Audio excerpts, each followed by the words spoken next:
ఏంటంటే కేసీఆర్ గారి ప్రభుత్వానికి కాంగ్రెస్ ప్రభుత్వానికి అధ్యక్ష సమగ్ర కుటుంబ సర్వేలో పాల్గొన్న కుటుంబాల సంఖ్య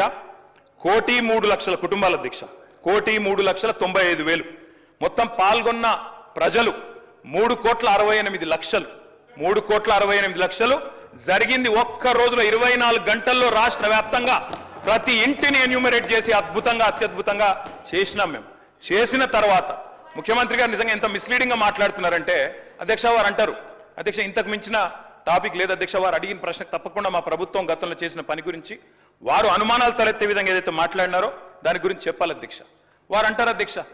బీసీల సంఖ్య అందులో ఎంత అని ఎస్ ఆనాడు బీసీల సంఖ్య సమగ్ర కుటుంబ సర్వే ప్రకారం 1,85,61,856 51% బీసీలు ప్లస్ అది కాకుండా ముస్లిం సామాజిక వర్గంలో ఉండే బీసీలను కూడా కలుపుకుంటే 10% మొత్తం ఆనాడు సమగ్ర కుటుంబ సర్వే ప్రకారం రాష్ట్రంలో బీసీల సంఖ్య 61%. ఈ రోజు రాష్ట్ర వ్యాప్తంగా మేము మాట్లాడడం కాదు అధ్యక్ష ఇక్కడ మా శ్రీనివాస్ యాదవ్ గారు కరెక్ట్ గా చెప్పినారు మీ కాంగ్రెస్ పార్టీ ఎమ్మెల్సీ చెప్తున్నాడు బయట దీన్ని తగలబెట్టండి ఇంకా గలీజ్గా మాట్లాడి నా మాట అన్న తగలబెట్టండి అన్నాడు దీన్ని తగలబెట్టండి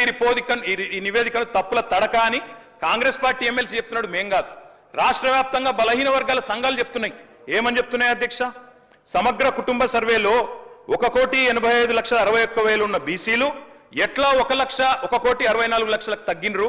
51% 46% ఎట్లయిందని అడుగుతున్నారు శంకరన్న కూడా అదే అడిగింది కదా అధ్యక్ష తప్పేం అడిగిండు